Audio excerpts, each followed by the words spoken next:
All right, what's good, people? Hope you guys are well. Welcome back to the Onyx Report, Black Masculinist news for the day. Shout out to those of you that came through early. What's up, Layman's Journal? What's good? I appreciate that donation. Y'all support Layman's Journal. Check out his channel, doing excellent work over there. Oh man, what's up, Raheem? Appreciate that. Oh man, that's tight. Thank you.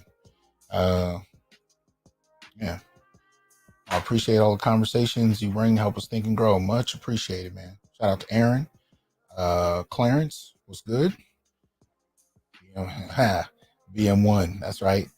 Rogish, the Billmonger, what's good with you, man? I ain't seen you in a minute. Shout out to you. Appreciate that donation. Me too. Number of brothers up in here. Clarence, what's going on? Appreciate that donation. Says salute. Thank you for being a vanguard, no doubt. Appreciate that. Christopher Williams, appreciate the support. Thanks for the donation. Our brothers coming through early. What's good, Aaron? What's good? Appreciate that support. We got a little treat for y'all, but I'm gonna wait until a little later. Before we get into it, y'all saw, hopefully, the thumbnail. You saw what it's about tonight. We're talking about the solution to the media lynching of Black men. But before I jump into it, there was something that came across my desk. Shout out to Bongo. Appreciate that new membership. Welcome to the Onyx Brotherhood. Something that came across my desk I least expected, but let me get the preliminaries good and out of the way for the moment. So y'all make sure you like, share, subscribe, join, and donate. Support the channel if you will, so we can continue to bring you this independent Black male thought. And also make sure that you also support the Onyx Network, which you can download on iPhone, Android, Amazon Fire TV, or Roku, where it's 24/7. You know the deal. So you can share it, let other people know about it, but support the network. You can also become a supporter on Patreon, become a patron, and you can support the Onyx Report here on YouTube. You can support Institute for Black Male Studies. You can buy some merchandise there to support that endeavor as well, and or support the Onyx Network. So continue to do that. But something ran across my desk that I wanted to kind of briefly acknowledge before we jumped into the subject. And it's not wholly disconnected, in a way, but it deals with it from a different vantage point. I don't know how many of you know what this is, right? It's a gold capped tooth, but when I saw the image, it caught my attention. This was on LinkedIn. I went ahead and shared it on Facebook, but I had to go ahead and shout it out as well, most particularly because it had to do with one of my heroes, going back as far as high school, actually. This is the golden tooth of Patrice Lumumba, right? I'm going to read you the clip written by one Charmaine Simpson, who posted it on LinkedIn. And then I'm going to go ahead and give a little background to Patrice, right? So she writes, "This is the golden tooth of Patrice Lumumba. It was all that remained of his body after the Belgian and secessionist forces murdered Lumumba and his compatriots in January 1961. Particularly barbaric Belgian officer kept the tooth as a souvenir of the assassination, and it remained in the colonizer's family for the following 40 plus years."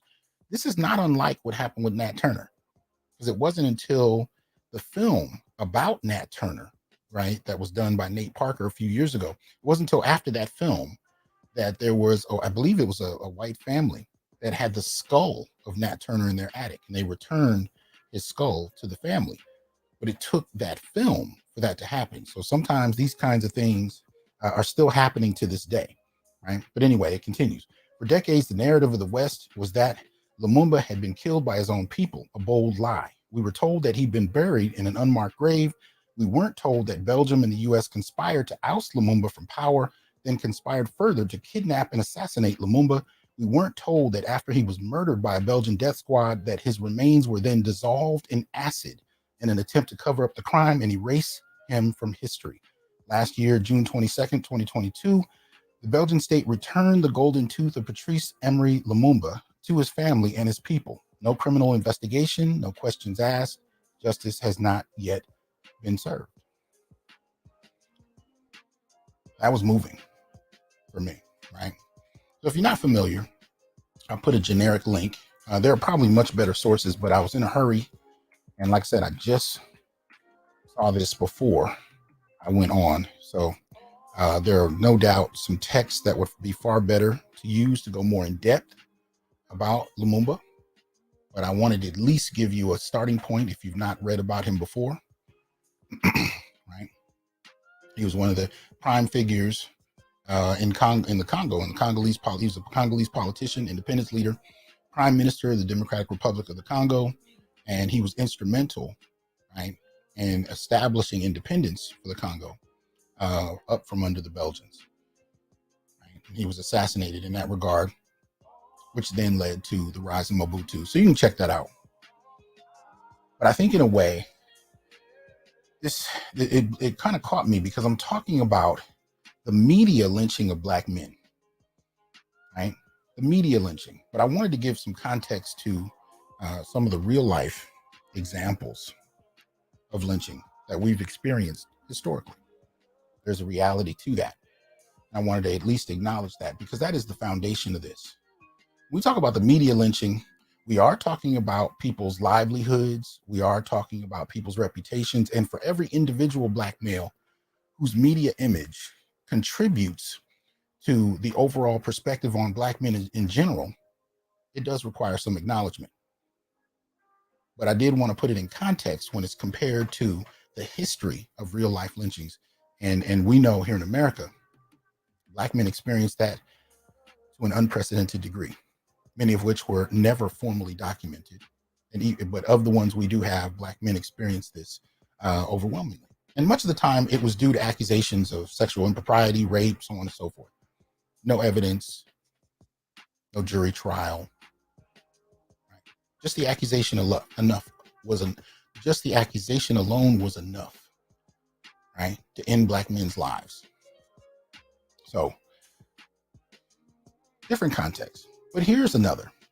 So, some of you may be familiar with the gentleman that I'm about to, whose article I'm about to go through.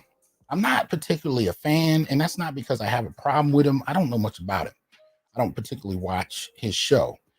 But anytime it comes to the reputation of Black men, I pay attention, right? So this cat I've seen in the news recently, apparently he was sleeping with his co-host, something of that regard. So let me go ahead and bring some of this up here. There we go. All right. So as you can see here, this is an article you can find on dailymail.co.uk. Exclusive. He was a predator who took full advantage of his position. TJ Holmes had an affair with a 24-year-old ABC intern, 13 years his junior, after she sought him out as a mentor, and they had sex in his office. Now, here's the thing. Today, we're going to talk about a variety of different forms of lynching. Figurative lynching that impacts Black men and boys institutionally. And the reason we're talking about these things is because these are the kind of issues that we have to address. These are the issues that we have to confront when we talk about the transformation of our status and our position in society, and most particularly, how we regard ourselves. It has to begin with addressing what gets overlooked. Now, this particular instance, the reason I started with this article was because, all right, so we know he was fired for his affair with his white co-host or whatever, right? While he was, married or whatnot, she was as well. But in this instance, this article pops up after that. It's not about anybody else in that office, but it really speaks to him. And basically what the article is saying is that he slept with a grown woman who was 13 years younger than him while he was married, and he had sex in his office. The only thing the article really says is that she was confused afterwards and she was uncomfortable. That's it. They actually wrote an entire article about nobody else in his office but him because he had sex with a younger woman who was of age, right? Why? Of what significance is this, right? The demonization of Black men is constant. So when you see these kind of articles, this isn't real news. I mean, there's nothing of here of substance. He didn't violate her against her will. He didn't force her to do it. He didn't require her to do it in order for her career to advance. Right? You see some of the bullet points under the title. Holmes seduced ABC script coordinator Jasmine Petaway after she reached out to him for help as she settled into her new job. The affair began in 2015. So that's another thing. This is 8 years ago,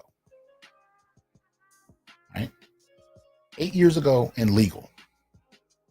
But anyway, so the affair began 8 years ago when he was married for 5 years. A source tells Daily Mail. First time it happened was in his office and he was about to go on air. Sexual relationship left the young employee confused and uncomfortable. This merits news. All things going on in the world. They took the time to write an article about a black man who was already under scrutiny, had already lost his job to my knowledge, because she was uncomfortable. That's it. That's news, right? But I'm not saying this to advocate for him as a person. I don't know him one way or the other, but I know when I see an article like this that doesn't even cover anything illegal, I know what this is.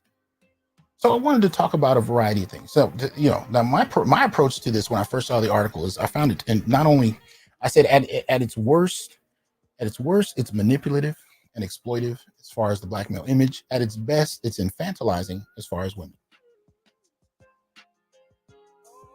Right? Now, if you said she was 15 or 16, it would be something. She's 24. What the hell are people doing at the age of 24? It's absolutely ridiculous. But anyway, so we're going to talk about a few different types and ways that black men find themselves positioned and effectively, figuratively lynched. This is just one way. What's up, Great I9? Appreciate that support. It says, notice that seduction is only a crime when men do it. Absolutely. He says, I've never seen it written that a man was seduced as an excuse for his conduct. Didn't she violate the code of conduct as well? Exactly. And we've seen a couple of cases just this year alone where black men in positions like this commit an act that isn't illegal. It may be considered immoral depending on your position. Sometimes it may be considered a violation of company policy depending on the company. But somehow it's usually just the man, most particularly the black man, that's held accountable. The woman, you barely see her name in the paper, right? So I find it interesting. But let's try another one. Now this is from, here we go. This is from Dr. Tommy Curry's Twitter page, something he put up on January 3rd. And he says, still an ignored aspect of black men's engagement in assault by police. This is sexual violence that has a long history of being imposed on the black male body. Right? And so I doubt you guys are going to be able to hear it based on whatever my system is doing at a given point in time. But basically what this is, well, here, let me try this. Give me a 1 if you can hear it. Give me a 0 if you can't. Here we go. You guys hear that?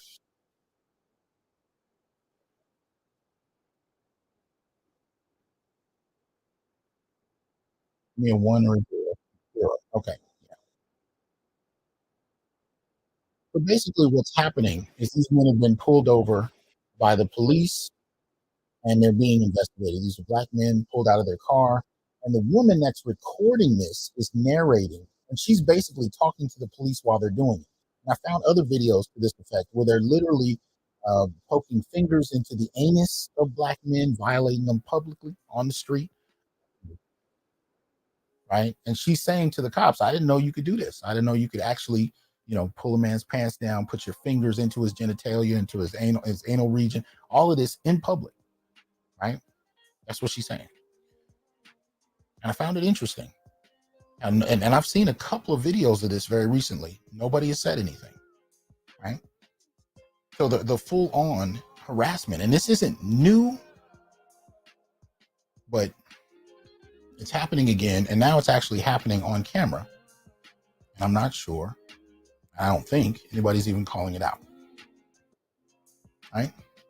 So my treat to y'all today is that I'm not going to be going through these alone. There's a few things. There's a few different ways that we're going to be talking about the figurative lynching of black men. But I decided to invite one of my good brothers up to talk about this with me.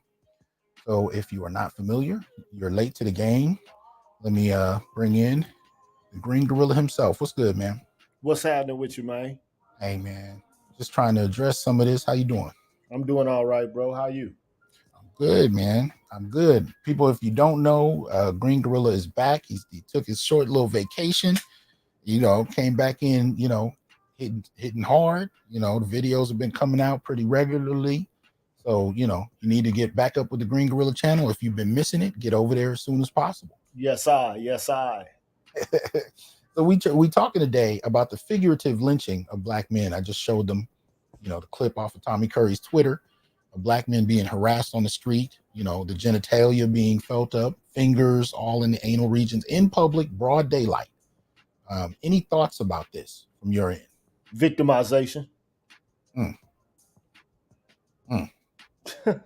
mean, straight up. That's what it is. We're not saying that the man is a weakling or anything like that. We just saying he got violated. That's an injustice. And so therefore it needs to be redressed. That's what I'm saying when I say that. Yeah, real talk. That's what we're looking at. And we need to put it in context, right? Yes, sir. So, one of the things we talked about, we kind of, I started out, we looked at, Patrice Lumumba a little bit, right?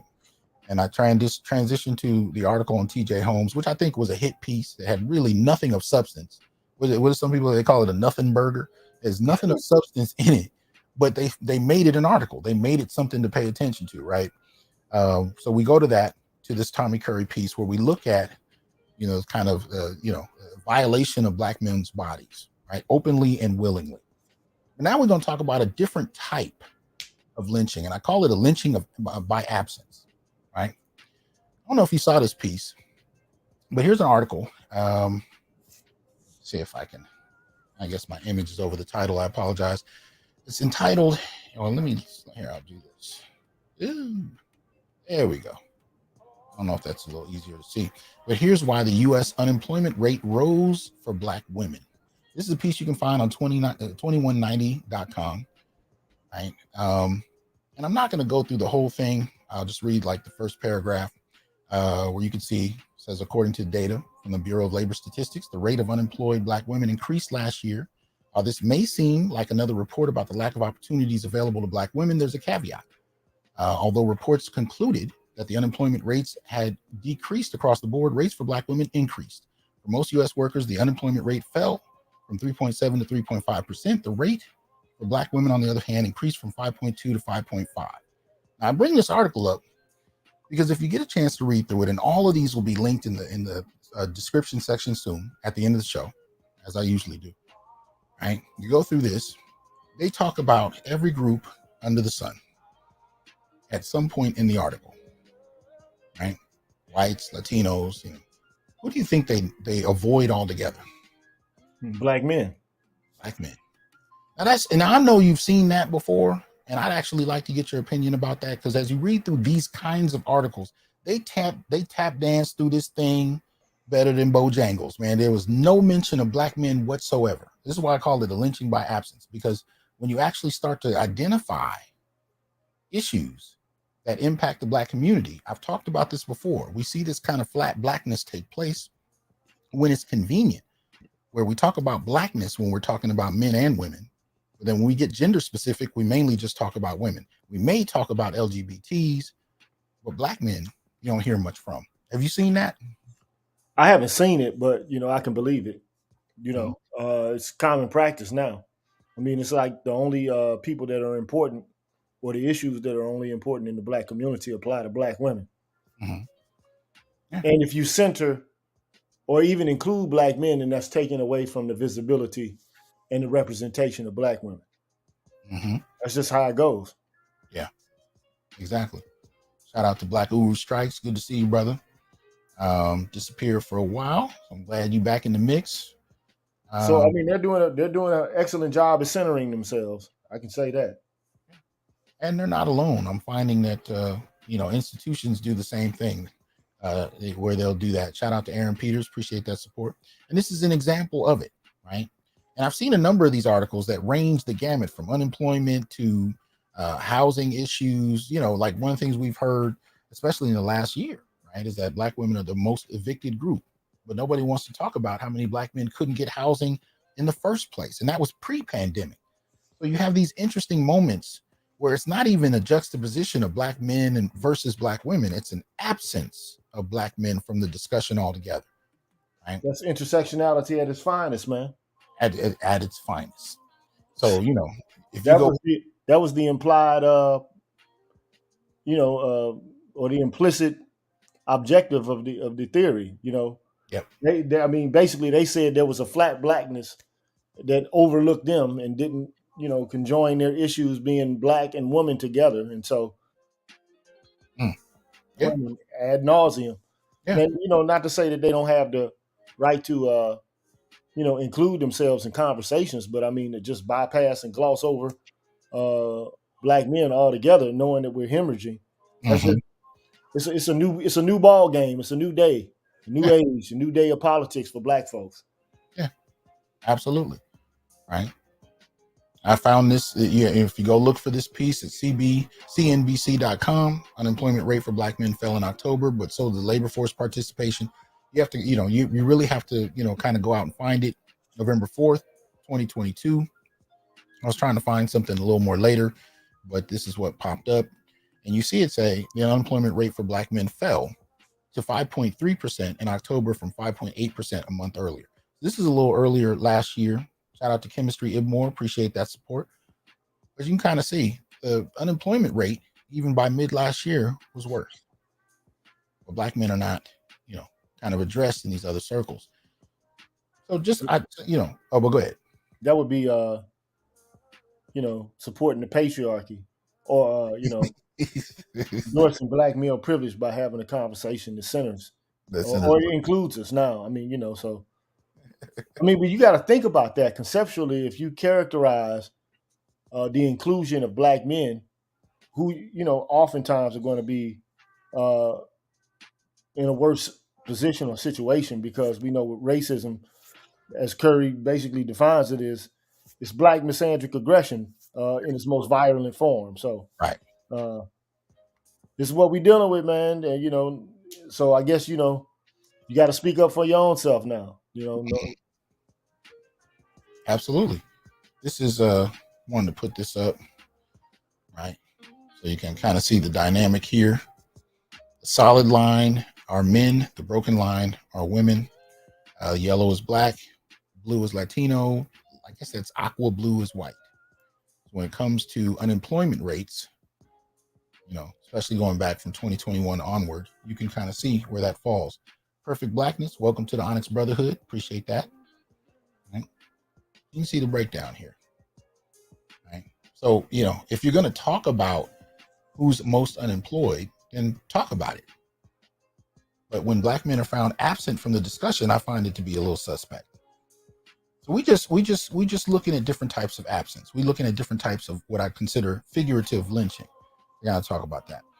But here's another. This one has to do with education and particularly deals with boys. It's a piece you can find on Yale Insights, right? Or insights.som.yale.edu. Black boys face double jeopardy at school. uh-oh. Teachers tend to blame Black boys more than white boys for identical misbehaviors and are more likely to send them to the principal's office. According to a new study by Yale SOM's Jayanti Owens, Black and Latino boys also receive harsher punishment because the schools they attend tend to have more punitive cultures. You want to say anything about that, good brother? Not shocked by that at all. I mean, that's information that we already know, but at the same time, it's good to reinforce, good to reiterate. Mm-hmm. You I'm know, gonna pull up. This is a little older data, but I think it's relevant because I want to make a point about how we can see this. But you've seen this in general, and we've both been boys in the school system before, so the treatment of Black boys, regardless of it's openly acknowledged or not. This is not a new dynamic. Let me see. Yeah, here we'll start with this one. Okay, so get this back in here. All right, so we're going to go back to the article, but I just want to point this out real quick. Again, like I said, this is a slightly older data, but I think it's still relevant, right? Representation of Black males in U.S. schools versus special education, right? 2011, 2012, right? So Black males in public school, a little around 10%. Black males in special education, 18%. Mm. Right? I didn't know that. Yeah, man, we are overrepresented, right? And then look at some of the other stats I thought would be useful for this conversation. Discipline, right? So we can kind of see some of the breakdowns. This one isn't broken down by gender, so let's go down further until we do. This one is. All right, look at race and gender out of school suspensions. So the red column here is Black. The columns on the left are male, the columns on the right are female, right? See if I can enlarge that a little more. Anybody listening or anybody trying to look at it more detailed, I apologize. There we go. I don't know if you guys can see that any better. There we go. Right. So looking at this data chart on school and out of school suspensions and revealing new truths about our nation's school. This is 2012 data. We're going to go back to the article and we're going to see if it still has any parallels today. Right. But what do we see? Right. For the most part, by far, almost doubling that of any other group. The highest other group we see in this framework are Black girls. And Black girls are almost double that of American Indians, who have the highest rate behind them. Right? White girls are the light blue at 3%. Asians are at 1%. Black girls are at 11%. Right? When we look at the males, we see American Indians at 12%. You know, beneath them, we see Hispanics at 9%. We see whites at 7%. Black boys, out of school suspensions up to 20%. So some of the data that I've reported on in the show before will point out to you that, and this is where you get into Kimberly Crenshaw's organization, African American Policy Forum. They'll put stuff out where they'll say Black girls are the most suspended group. What they don't tell you is they're the most suspended group compared to white girls. Black boys will be twice the rate of those. But you'll find that those things are eliminated from the discussion. This is what I mean when I talk about the ways in which, you know, Black boys can find themselves figuratively lynched in terms of their absence, in terms of their lack of acknowledgement and the treatment they face in school. So going back to the article, let's delve in a little bit. Right? This was written January 9th of this year. Right? I'm going to skip down the second paragraph. The answer depends partly on the student's race in terms of what happens next. According to a study by Jayanti Owens, an assistant professor of organizational behavior at Yale, SOM, she showed teachers videos of teen actors performing identical misbehaviors. If the actor was Black, the teacher tended to consider the behavior more blameworthy and were more likely to refer the kid to the principal's office, even though their actions were the same as those of white actors. Any thoughts about that? Oh yeah, they can do it, but we can't do it. Our wrongdoing is highly scrutinized, or whatever it is we normally do, there has to be some malevolent intention behind it. So this is what happens when you have white women governing over the education of Black boys. Indeed. It continues. The teacher's responses also depended on the school where they worked. If the school had many minority students, teachers tended to blame all kids for misbehavior more, regardless of their race or ethnicity. In other words, schools that Black and Latino boys disproportionately attend appear to have a more punitive culture. That's crazy. So throw them all in jail. Throw them all in. Send them all to the principal's office. Exactly. Major racial and ethnic disparities still exist in school discipline. Black boys are about 3 times more likely than white boys to be suspended or expelled. Now, this is interesting, right? Because again, this is 2012 data here. White boys are at 7%, so 21% would be 3 times. So this is the case in 2012. This article was written this month in 2023. What does it say? Black boys are about 3 times more likely than white boys to be suspended or expelled. So part of the reason I wanted to show the 2012 data is that it hasn't changed. It's been 11 years since the report I'm talking about, and the rates are still the same. Right? Let's see here. It says several possible explanations have been put forward. Some studies suggest that schools with many Black and Latinx students are more likely to use harsh disciplinary policies such as zero tolerance. Stricter schools also often employ surveillance tactics such as security cameras and police officers. Even if the kids' behavior is the same as those in less heavily surveilled schools, you're more likely to get suspended, partly because you're likely to get caught. Right? Oh man, hey man, this just in. Well, You don't want to look. This is a breaking announcement. uh-oh. I just got a message, Facebook message from Keep It 100 about the Passport Bros, and one of the young women who were on the show criticizing the Passport Bros. Mm-hmm. Find out the communication specialist is an OnlyFans model, and what makes her a communication specialist is being a poet. You can't make it up, Doc. Now back to the regularly scheduled. He said right back to the regular. Okay, we're gonna look for Keep It 100 and maybe Green Gorilla to get together and chop through it. I would love to see that. If you guys get a chance to get together. Oh, I'm gonna send you the pic right now. Okay. Shout out to Prime VA 757. Appreciate the support. Says Dr. T, have you seen the article from a week ago saying that unemployment overall fell but increased for Black women and Latino men? Yep, just went through it. All right. So let me see. Anything else I wanted to cover before we move on?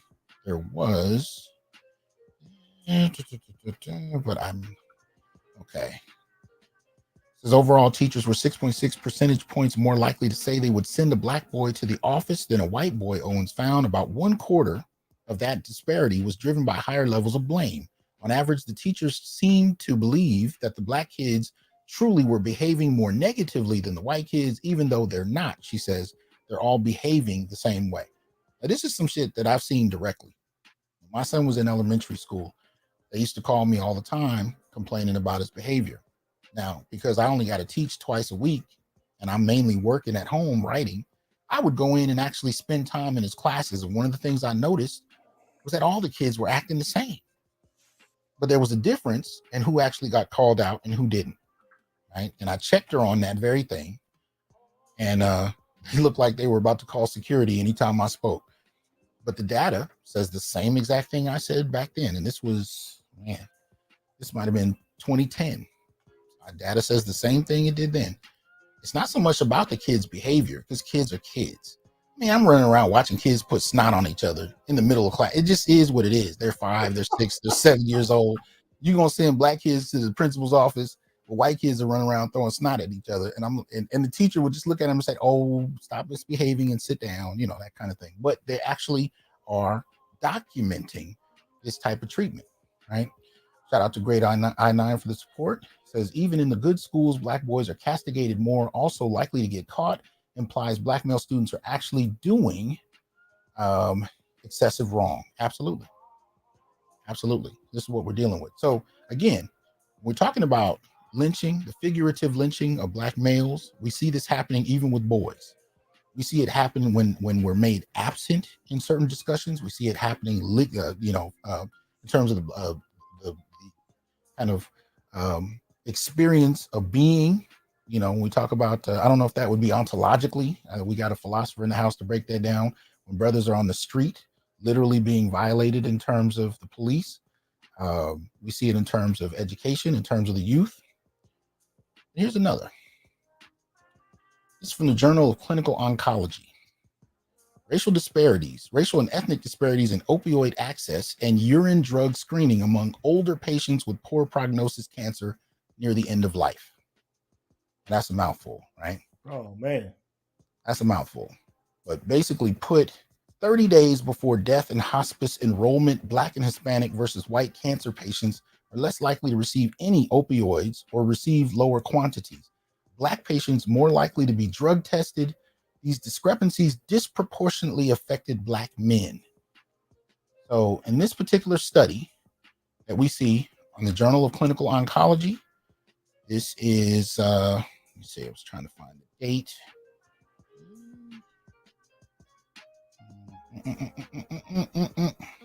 Where'd it go? Damn, I don't see it. I missed it. 2023 is when it's copyrighted. Anyway, so it looks like it's brand new data, right? So in terms of that, we go to the results section toward the bottom, right? Disparities in EOL, opioid access, and UDS disproportionately affected Black men. So what am I saying? So whether you're talking about Black boys in school, whether you're talking about Black men on standing in the street or driving for that matter, whether you're talking about discussions about unemployment and the absence of Black men whose numbers are worse than most everybody for the most part on a consistent basis, or whether you're talking about elders with cancer who need treatment, who need opioid prescriptions in order to grapple with the pain they're dealing with, we find a similar kind of impact, a similar kind of treatment, a disregard, right, for their very humanity. Right? Across the board, we're seeing the same kind of things happening over and over. Any thoughts about the dynamic itself, Brother Green Gorilla? But the pattern is clear. Mm. Punishment and pain, and the justification for it. Punishment and pain. I mean, there's, in the articles, of course, there's no justification for it, but we know what the people who are actually engaging in these practices feel justified in doing so. If it's the case that it's done more so to one demographic, particularly Black men, than any other demographic, it means that we've been signaled out for punishment and pain.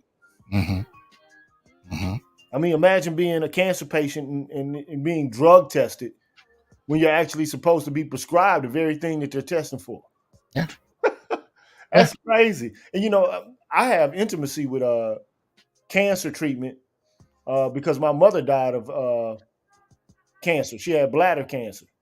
And so, she had to have opioids and Ativan towards the end of her life during her palliative care. Otherwise, I mean, she wouldn't have been able to cope at all. You know what I'm saying? And to think that, such medicine would be described or such, narcotics would be prevented from being prescribed to Black men, it's unconscionable, man. I know that I've firsthand perceived that kind of pain, not firsthand, but through secondhand experience. Yeah.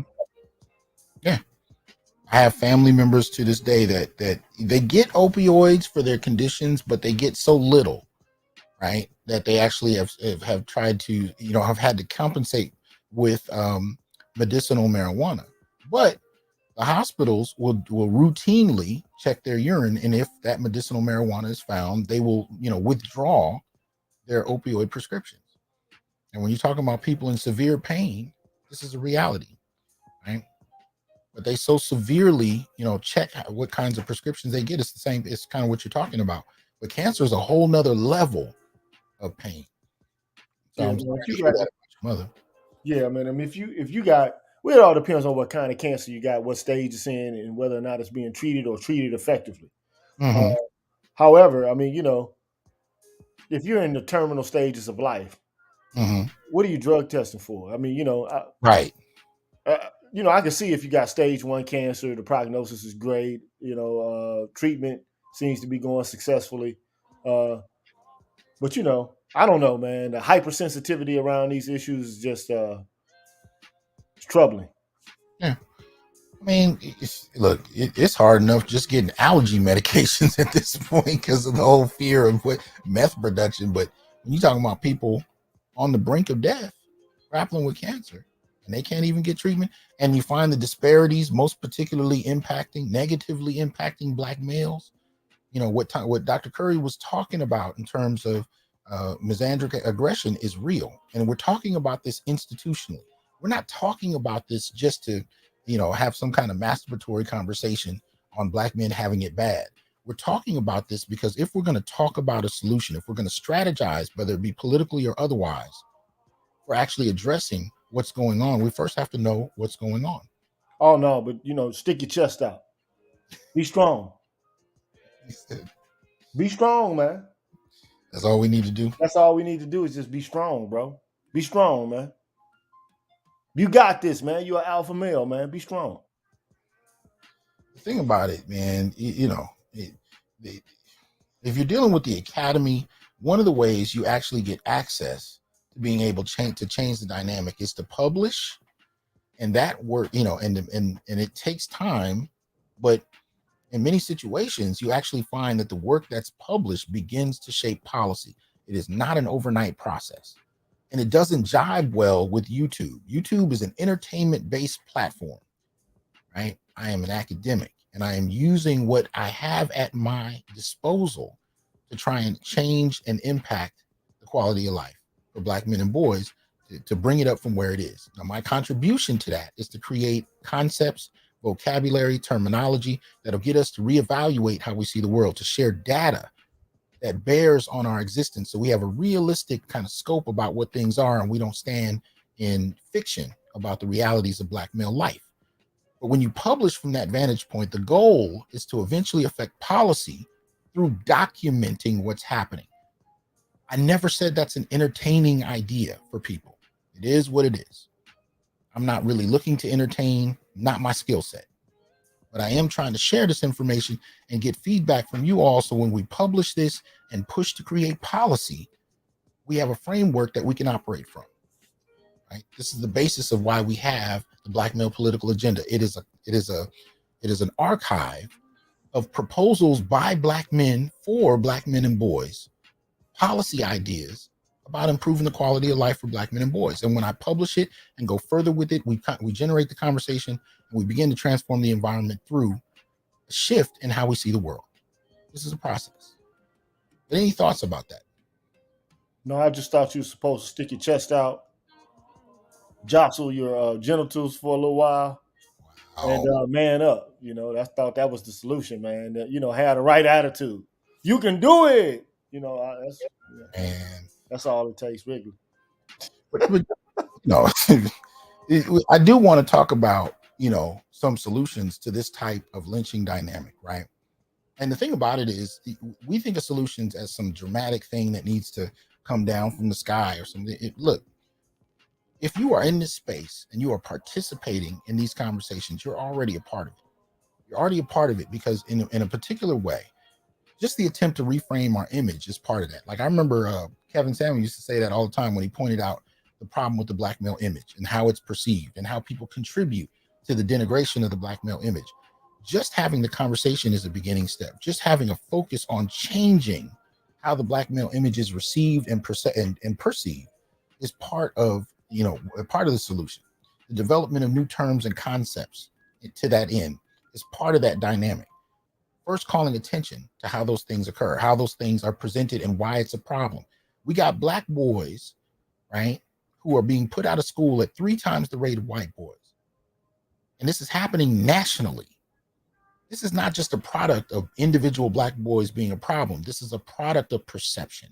It is a product of the Black male image, and it is something that is being carried out to the point where, regardless of kids' actions, Black boys are being punished more than anybody else for the same things that everybody else is doing.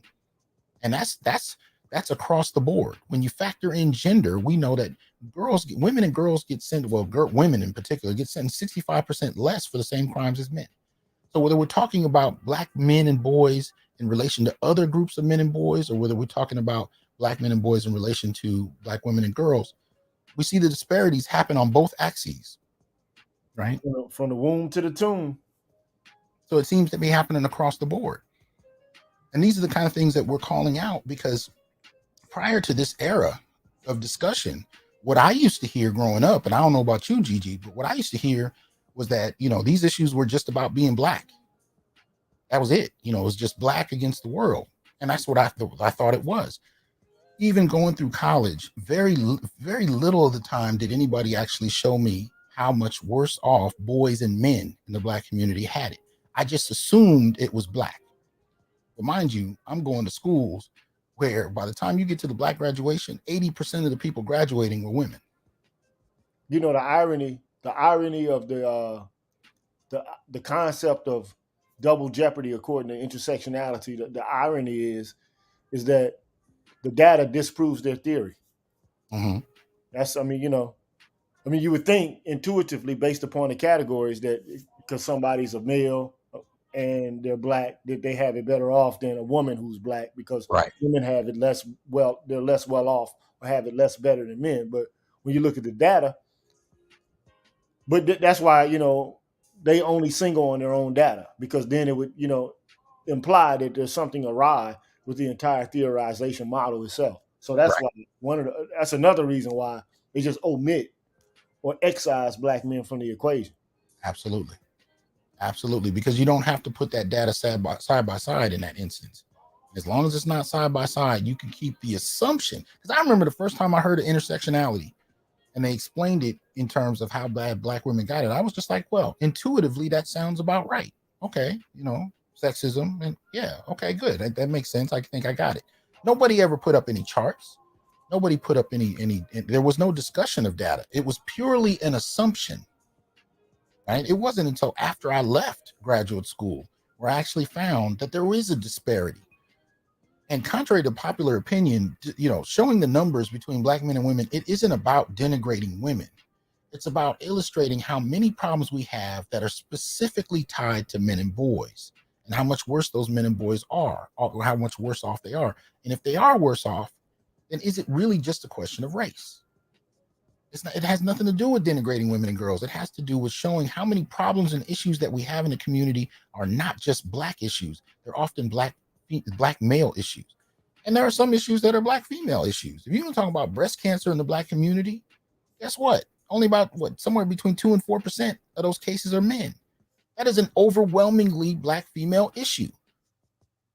But we don't have a problem identifying black female issues and talking about it. But if we're going to talk about the fact that, say, black prostate cancer is much worse, then all of a sudden, we're not going to really talk much about that because it singles out the men. And it goes back to what Gigi said a minute ago, that's somehow patriarchy. That's somehow male privilege. If we talk about issues, like especially if we talk about incarceration and we look at the impact it has on black males, well, we can't really talk about that. We got to talk about the entire black community. Okay. So, but as far as solutions, one of the things I think happens or needs to be understood too is when we talk about clarifying these issues and articulating, I think that's part of the solution in and of itself.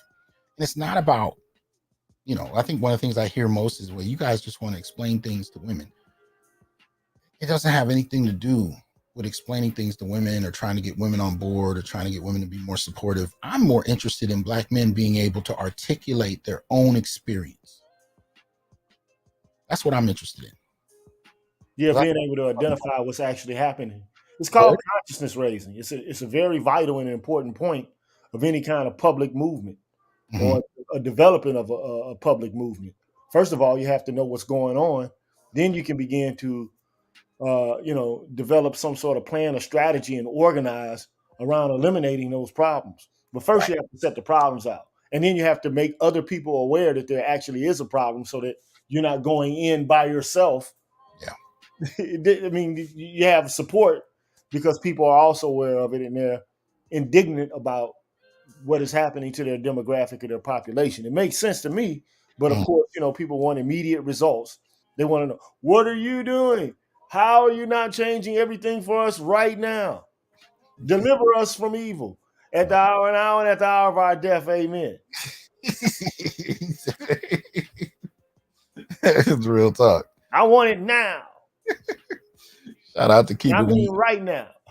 Shout out to Keep It 100. He was in the chat. What's good with you, man? Yeah, it's yeah, come on now. But you're right. I mean, ultimately, I think what you're pointing out is the capacity to strategize. I mean, I think that is a solution in and of itself. Here's a few more. Right, Black male studies is not tied to the advent of the manosphere. It is a separate thing. I think both groups are responding to the environment, but they're responding from different contexts, different time periods, with different motivations. So obviously, Black male studies is operating in the academy, but it is another solution to the lynching, the figurative lynching of Black males. Right? That is one of the solutions. But believe it or not, so is SYSBM, IBMOR, Passport Bros.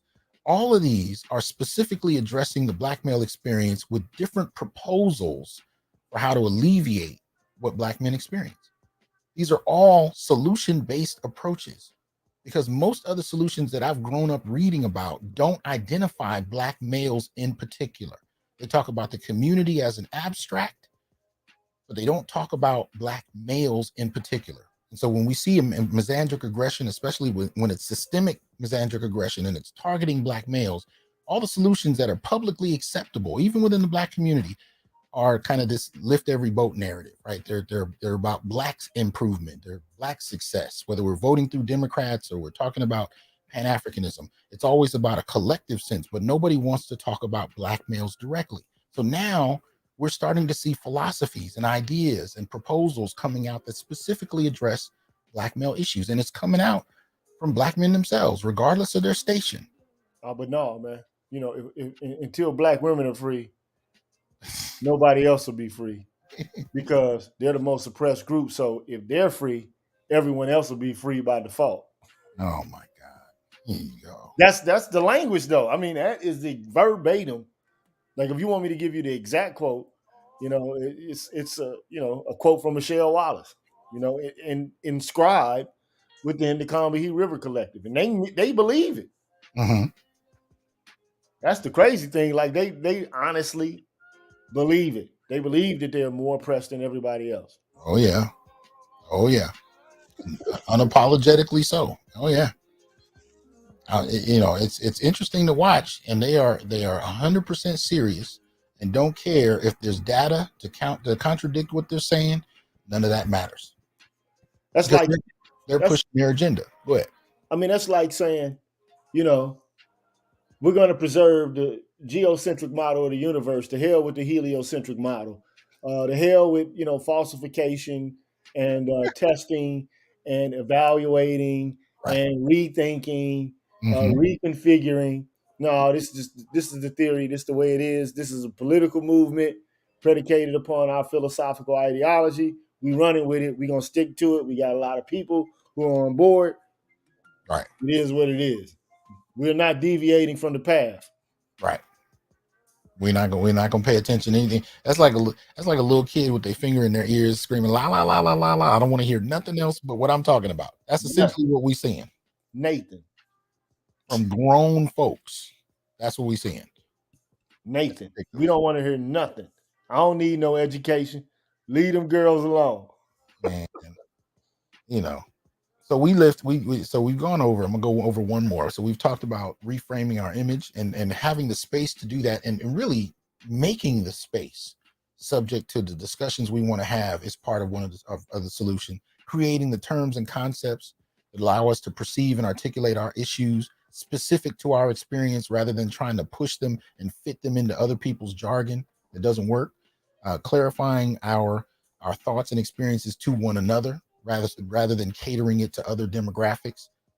Using the space to strategize and addressing the kind of ideologies that are out there, from the existence of the manosphere to Passport Bros to Black male studies, all of which are separate things. They're not the same, but they're all different solutions to Black male specific problems. The last one I was just going to mention is what I call the Black masculinist turn. And that is when we have moments where we see that, for the most part, ain't nobody coming for Black men but us. We have to be the ones to do it, because nobody else is coming. And we have these little moments that occur on a regular basis. You know, when I pull up the article I did on TJ Holmes, again, I'm not a huge TJ Holmes fan. That's not what this is about. I didn't even know who the cat was until fairly recently. It's not really about, you know, celebrating him. I just found it interesting that when I acknowledged him, or when I acknowledged that's actually wrong. Here we go. There we go. You know, when I actually looked at this article that was about him, there was nothing in it that suggested why it should have been an article at all. Nothing. There was nothing of substance. It didn't need to happen. It was just there. Man, What publication is that, man? This is dailymail.co.uk. Man, that's straight. You know what that is, man. That's a tabloid, man. It is. But I mean, it's a well read, tabloid. Yeah, and that's the point. People are consuming this as news, and there's nothing in it of consequence. The whole purpose of this article is just to say she's uncomfortable, or she was 8 years ago at the age of 24. This woman is 32 years old now, and they're What was she talking about her uncomfortable like she was about? 15. What was she uncomfortable about, Doc? Listen, that's him and his wife. He was married. Let me see his wife again. Oh yeah, I know that guy, MSNBC. Yeah, Right. I can't even remember if it was CNN or MSN. Yeah, because I never watched the cat, so it wasn't like I'm not here because I'm trying to defend him because I like him, and it wasn't about that. right. You know, Reminds me of Wayne Brady. That happy, the kind of black guy that everybody likes, like white people like a lot. He looks, like a white person, would accept him, that kind of thing. Will Smith type of guy, Obama, that kind of guy. Right. Well, you asked what made her uncomfortable. So they said at the top here they had sex, and I know she was confused afterwards as to what it meant. That kind of did that just happen feeling. I mean, that's pretty risky behavior on his part. And if you go to this last sentence, it says Pettyway and Holmes' sexual relationship continued for several months and included him visiting her at her apartment before the source said it fizzled out. There she go right there. Right. Did she write a book? Is that what that is? A book? Or I mean, it's no, it doesn't say it's hers. I don't know if it doesn't say it's hers. There she go again. This woman is over 30 and they're putting this article out like now. And she, at the time, she was 24. She probably did that for the bread. They probably asked her, she probably came forth, was like, hey, I had sex with this guy. He's a married man, but when did he get married though? That's what I want to know. So, but it don't matter. He was married when he was with her, but they're talking about this in terms of a power dynamic, and that's what they're saying made her uncomfortable, like the power dynamic. She didn't, this just happened. I think that's the woman he's co-host with, that he had sex with. That's one of the recent reports. I think that's her. Let me see. Oh, he smashed her too. Holmes affair with married GMA3 co-host Amy Robach. Yeah. That's good for that guy, man. Good. He just got fired for that. I believe he got fired for that. Either that or postpone, or what do you call it? Hey, Wayne Brady with Dave Chappelle right there. I think they might have got. I know for a while they got suspended. I don't know if he's still fired. I don't know what the situation is now. You looking like Future right there. Look at him. Check him out. Tracksuit on, like, yeah. You ever seen that video of the black guy, man, who's on news, and he's out like near a field or something like that, and the bug gets in his mouth, and he moves away from being, he code switches real fast away from being like the respectable black guy who with, a voice that white people can discern, and then he goes full black man on. That's that guy right there in that picture, man. No, I'm just being facetious though. But I mean, at the end of the day, this is the thing that confuses me, right? And I'm really confused about it. I thought America was supposed to be the land of the free and the home of the brave. Okay. However, I feel like we live in a cupcake era where everybody's feelings are as fragile as crystal figurines. And not only that, man, I think that basically incrementally, people are giving up their basic freedoms. Now, I don't put too much stock in rights rhetoric.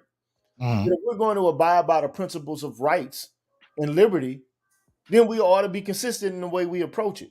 So tell me, when was it or when has it become the business of corporations which are only legally bound to secure profit for shareholders to be the arbiters of morality. Right. I mean, how can corporate executives, HR departments, and the like determine the propriety of an individual's actions and Right. constrict their set of available life choices, which would otherwise be legal, but they deem to be outside the lines of company policy? Right. So in essence, what I'm saying is, when did corporate policy become law? Exactly. Now, I'll say this: if a person breaks the law, okay, fine. The corporation can terminate the individual because then they can make an argument that they're looking out for the safety of their employees. Okay. Mhm. But how can you limit a person's ability, an employee's ability to engage in legal actions? And what I'm really actually, referring to in the abstract is sexual intercourse. Mm-hmm. Like, why are people consenting to this? Right. If a woman is 24 years old, she is well beyond the point of maturity. She has left the stage of infancy and has matriculated into the sphere of adulthood. Mm-hmm. If she opens up her legs and Mm-hmm. has sex Mm-hmm. for months Yep. Yep. and she feels uncomfortable afterwards, tough titty. It's time to put your granny panties on and keep it pushing. Real talk. Shout out to Malk Smith for the generous donation. Appreciate that. But yeah, so 8 years later, we get an article about the fact that they had sex for a few months, it fizzled out, and she was uncomfortable. That constitutes news. That's where we are. That's not news to me at all, though. It, I feel like the same thing happened to Udoka Mm-hmm. for the Celtics, where he was called out for, or basically suspended initially, and then I think terminated, or he just got another job and got out of the situation. Right. I'm thinking to myself, like, why is this grounds for his contract being terminated? Like, what? Mm-hmm. This to me is a violation of the constitutional right to privacy. Uh-oh. Uh-oh.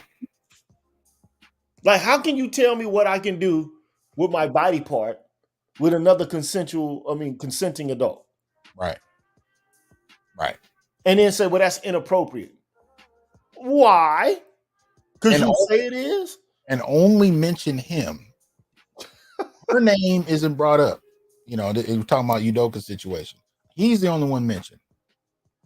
And that's why I was mad at Stephen A. Smith at the time, because, even though he defended him in a circuitous way, in a circular way, he Mm-hmm. didn't come out and defend his ability to exercise his agency and his ability to choose outside of the context of what the NBA deemed or the Celtics deemed appropriate. Like, when does it become the business of the NBA or any corporation for that matter to determine what people are to do with their sexual lives? Mm-hmm. I just don't understand why people are consenting to this or allowing this to happen without any pushback. Right. But And especially when it comes to policing black men's sexual behavior, that's where it gets real interesting for me. well, I Like, mean, we end up being held under review. look, I just don't understand it. But the ironic thing about it is the very same persons who are talking about the impropriety of sexual relationships between two consenting adults in the context of a corporation are, they're funding like sex change operations to minors and shit. Mm-hmm. It's this. Hey man, I'm like, I just don't understand the culture at this point. Damn. Yeah. They're allowing prepubescent teens to take hormone blockers and to cut and to rearrange their genitals.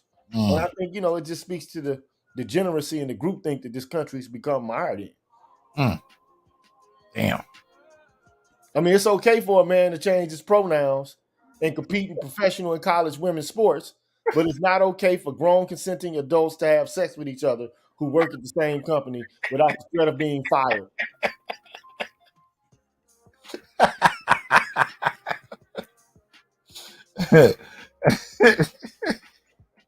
I mean, look, this one brother says he disagrees, but look, I understand you disagree, but this has nothing to do with public image or corporate image. It has to do with the rights of citizens.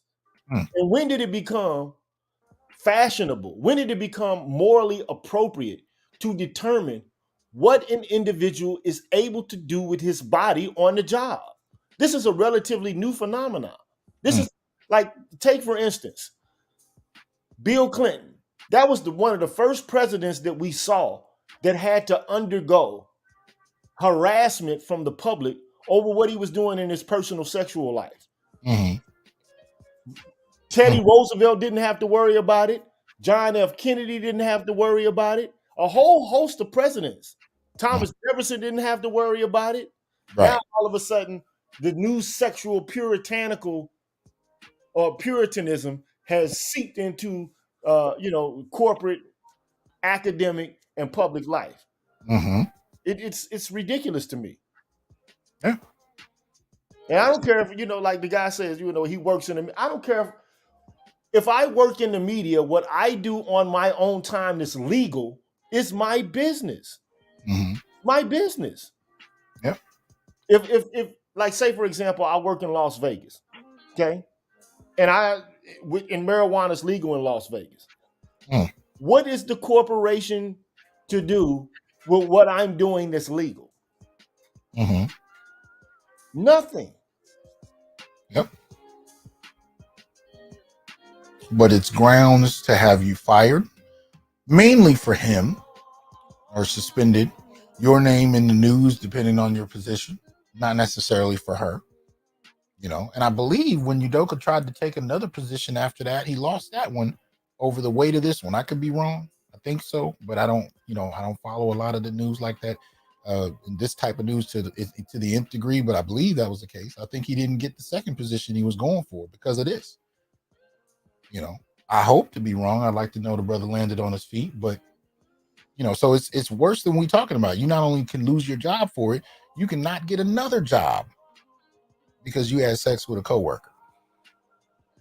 And they're not underage. They weren't violated. It wasn't against their wills, consensual. And it didn't even have to be on work grounds. You in the confines of your own home or rented hotel room, whatever it is. And you can not only lose your job, but lose the next job you're trying to get to compensate for the fact that you're out of work. I just think, it's a sign of the times, right? So there's supposed to be, one of the things that I want to make clear, we've entered into the age of sexual revolution, supposedly, right? However, there are certain puritanical precepts that we don't want to move past or move beyond. And to me, I mean, if you're going to go with the sexual revolution, if everything is game in relation to sex, everything should be or ought to be game in relation to sex. But you can't pick and choose. But I guess you can pick and choose. But to me, it's inconsistent. So, like what I've thought about it is, like, I know the origin of the sexual revolution. Okay, it's not like I'm talking in a vacuum about this issue. There's something, if you've ever heard of it, it's a woman, her name is Gail Rubin, and she came up with something called the charm circle. And she is like the foremother of the sexual revolution. Okay. And let me try to find this. I want to pull it up and show it to you. Okay. Charm circle. I was doing this with BGS the other day. And it's important that people see this. I want to make sure I got a good image of this. I only can find one that's like, okay, here, this one, it's going to have to do. I'm going to have to save the image initially, and then after having saved it, I can then share it with you. Okay. Present, share screen. I'm being accused of avoiding, what is this? Avoiding talking about white supremacy being the cause in this matter. Wow. Okay. We talk about the lynching of black men institutionally, figuratively, literally. We started out talking about Patrice Lumumba. I'm avoiding talking about white supremacy. That is white supremacy. Anyway, I swear you can't please everybody. No, you can't. This is ridiculous. Here we go. Okay, so can you see that? Is it visible? Yeah. Okay. So the sexual revolution, one of the foremothers of it, her name is Gail Rubin. If you don't believe me, just look up Gail Rubin. This is what is called the charmed circle. Okay. On the inside of the circle is the kind of sex that is perceived to be appropriate sex.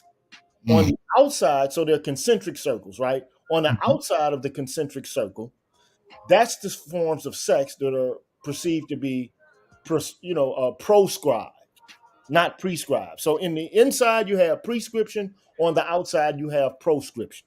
Okay. Let's start at the 12 o'clock mark. Heterosexual sex is perceived to be normal. Homosexual sex, abnormal. But now we've done away with the so-called normality and abnormality of the homosexual versus the heterosexual act. Okay. Married sex is considered to be appropriate sex. Outside of the context of marriage, fornication, and sin. There's no more in sin, as opposed to in the blessing of God's sex. People fornicate all the time. Okay. Monogamy being promiscuous. Okay. That's at the 2 o'clock mark. The 3 o'clock mark, procreative, non-procreative. Okay. The 4 o'clock, free sex versus sex for money. Okay. Now keep in mind, Gail Rubin's idea is to make it such that what's on the outside of the circle is no longer stigmatized sex. Just so you know that, okay? At the 5 o'clock mark, you have coupled sex, and then on the outside, alone or in groups. Okay, so you're not supposed to masturbate or to have group sex or orgies, right? But I mean, this is normalized now. Okay, what's on the outside? Casual sex is normalized now, but sex in a relationship is even becoming,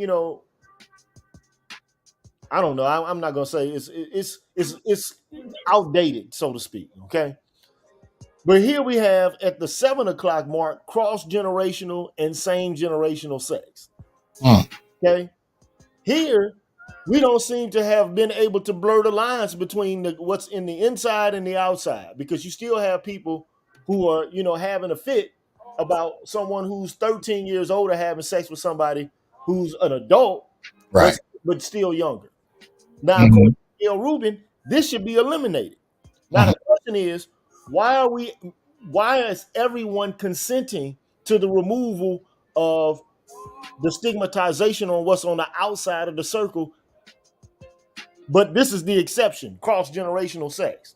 Why is it the exception? If these are people who are feminists or pro-women's lib and pro-sexual revolution, why are you trying to maintain the decency between only, same generational sex? Why? I mean, if you're a proponent of the sexual revolution, then accept all of it. Don't accept some of it. Be consistent. Because this is the movement, right? If you're on it, okay? So at the 8 o'clock mark, you have sex in the park, sex at home, like outside sex versus sex at home. Okay. Now there's still like decency laws say that you're not supposed to have sex in public places, right? But one of the things that we know is, based on my research, I know that gay men in New York and other cities, they used to have sex in public bathrooms. Okay. That's why she has that there. She wants to minimize the stigmatization associated with that practice amongst gay men. All right. Now, when it comes to pornography and no pornography, come on, man. How many people watch porn with no inhibitions or reservations at the current moment? Okay. So, bodies only with manufactured objects. So we're talking about dildos for women, We're talking about fleshlights and stuff like that, and dials for men. Okay? Right. Then you have bodies only. Okay, that's at the 10 o'clock mark. Right. Then you have sadomasochism and what's considered to be normal sex without pain or any kind of sadism being practiced. Okay. Mm-hmm. Now, all I'm saying is, I'm not saying that you have to accept any of this. Okay. However, I'm saying, how could a group of people who consider themselves to be pro-feminist, pro-sex revolutionary, but then they have reservations about cross-generational sex? And we're not talking about underage sex. We're not talking about sex with minors. Okay. We're talking about sex among adults from different generations. Right. So as a 50-year-old man, I can't have sex with a 40-year-old woman or a 30-year-old woman. I have to find somebody 50 years. I have to find somebody my age. Right. As an adult. It's absolutely ridiculous. Mm-hmm. And around the world, older men with younger women is just, in many cultures, considered a norm. It's not an issue. It's a non-issue. It is.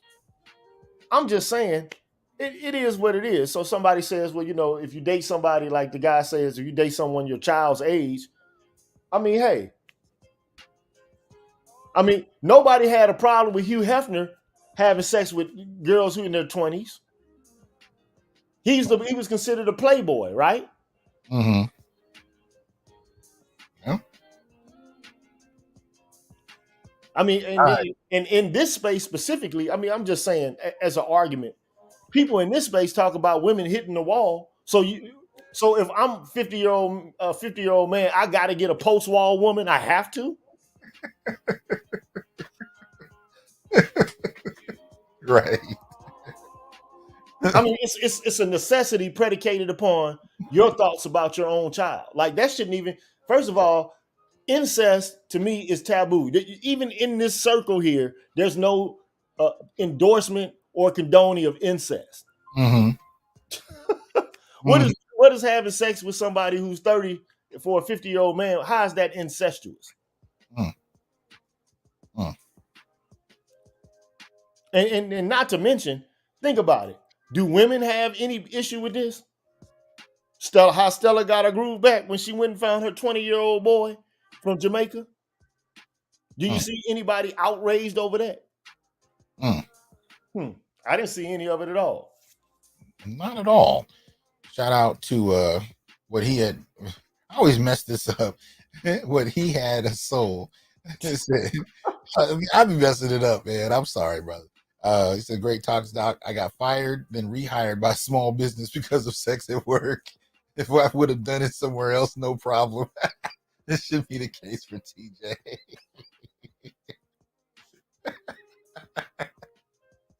Oh my goodness. I'll have what he had. But I mean, the point is, my only point is this. What's up with the sexual puritanical attitude that people in this culture have? Like, where is it coming from?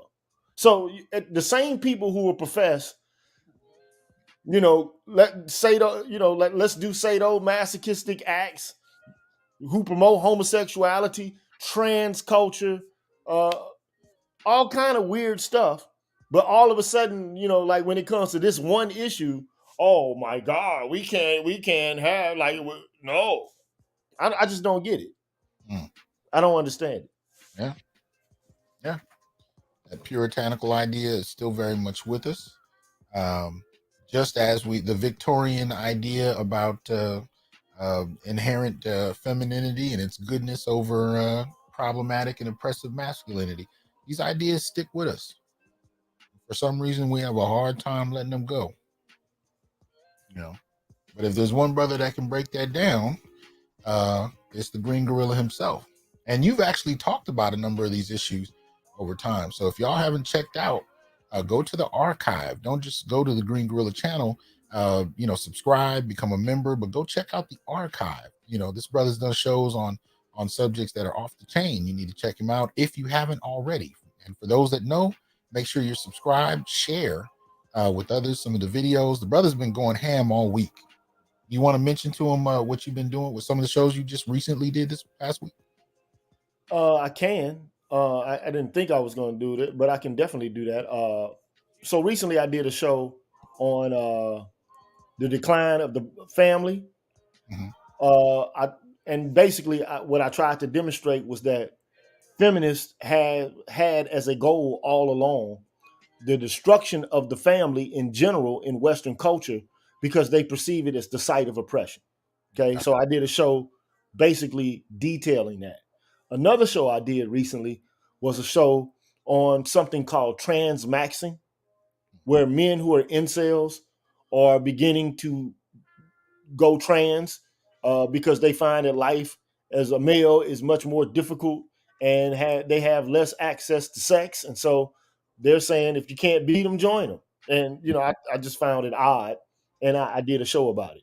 Okay. I recently covered the work of a Black Congresswoman from DC, Eleanor Holmes Norton, who basically are making many of the same arguments that we make in the manosphere, but she made it in 1985. And it was a discussion of the Moynihan Report and a conversation about how single mother families are incubators for ghetto culture and that we need to restore the traditional Black family. And lastly, I did a show that covered a Pew poll, which was done 10 to 15 years ago, which no, maybe less than that. I think maybe 10, 15 years ago. I think it was in 2018. I mean 2008. 2008, I think it was. But anyway, the Pew poll demonstrates that as it pertains to the major decisions that are made in the house, like what Mm-hmm. to watch on television, where you're going on the weekend, where the money is spent, and there's another area, who controls the finances. Mm-hmm. Overwhelmingly, it's women who make the big decisions in the household, Right. not Right. men. And so then that begs the question to me, of course, where if this is the case in actuality, as opposed to just this theorization, then what's the issue with patriarchy? Mm-hmm. Like, I mean, because the idea is that the family is the seat of oppression, but even when men make the most money in the relationship, women still make the biggest decisions in those domains. It is. Go figure. So if you're interested in checking it out, go to the Green Gorilla channel here on YouTube. Support from there. Make sure you subscribe. And they can hit you on Patreon, right? Yes, sir. Hit me up, man. Support me. Charles Faulkner in the building. What up, man? What's up, bro? Woo! Shout out to that brother. But look, man, we're gonna end it here, man. I just wanted to drop this and get us to kind of think about various ways that Black men are presented. This is, I mean, basically, the reason I didn't do a video until just after Martin Luther King's birthday. And one of the things I said is we've talked about in the Black community our experience from almost every angle conceivable, from class to race to sexuality. We talked about all of these different dynamics, but the one issue we avoid is misandric aggression. We don't talk about white supremacy as misandric aggression. We don't talk about racism as misandric aggression. We avoid institutional misandry altogether, anti-Black misandry altogether. And what I was trying to say when I did the first show after his birthday this past week, was that is the missing piece to the puzzle in understanding Black life. Right? It's the missing piece. It's why the equations don't work. It's why every philosophy we've attempted falls apart, especially now, because we avoid the reality of Black male life. And we come up with strategies that dance all around it, but don't address it. And one of the other components tied to that is the strategy I've seen used in this, most particularly in this past century, but it's actually a couple centuries old. It is the strategy of actually seemingly prioritizing, women and girls, offering the illusion of middle-class acceptance at the expense of Black boys and men. That's the missing piece. We don't talk about systemic misandry. We don't talk about the use of one gender against another. This is the core of what I'm saying is missing. So every solution we come up with that avoids dealing with the reality of Black male life doesn't tend to work, and we don't know why. Because right now, talking about the realities of Black male life is not acceptable. So that's my main focus. And that's one of the reasons that you see me spend as much time as I do highlighting Black male life as it is empirically framed, not what I want it to be, not what feels good, not what makes me, feel whatever kind of way. It's the reality based on the data available. And when we look at the data, we find that Black men find themselves in a worse position the majority of the time in too many different contexts across the board. Because dealing with Blackness is not enough. You have to get granular with this. And when you get granular, you got to talk about the realities of Black male life. So I appreciate everybody willing to come through, and most particularly the Green Gorilla, because he didn't have any notice. I asked him at the last second if he might pop his head in. The brother had his feet kicked up, and I interrupted his evening off. So I appreciate that, man. Anything you want to say as we close out, good brother? Hey, man, get your mind right, man. Understand what's going on. I'm not saying you have to accept what's going on, but at least know what's going on so you can formulate a plan in order to mitigate the circumstances. That's what we're here to do, man. That's it. Absolutely. Absolutely. Well, good looking out, man. Thanks for coming through. Oh, no doubt. Enjoy the evening. Yes, sir. All right, man. I'll holler at you. Yep. All right. So as I said, y'all support the Green Gorilla channel. Go ahead and go over to YouTube. Check out the archive. Like I said, he's been dropping it this week.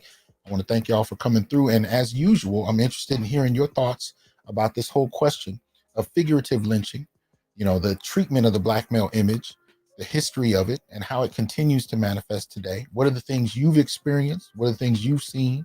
Drop some into the comments so we can learn from it. And I appreciate your time. Y'all have a good one. Peace.